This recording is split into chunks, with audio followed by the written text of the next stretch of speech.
tomchalari. Bu kichkina xonalari, bu xonalariga tarixiy qadimiy narsalar turibdi ekan. Boya biz ko'rib chiqdik, ko'pini olmadim.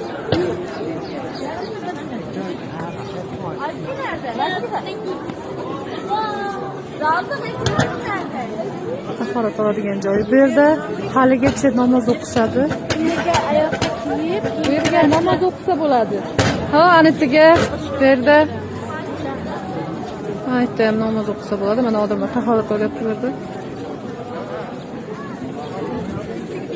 Nega ketamiz? Ko'rib turganingizdek, turistlar juda ham ko'p.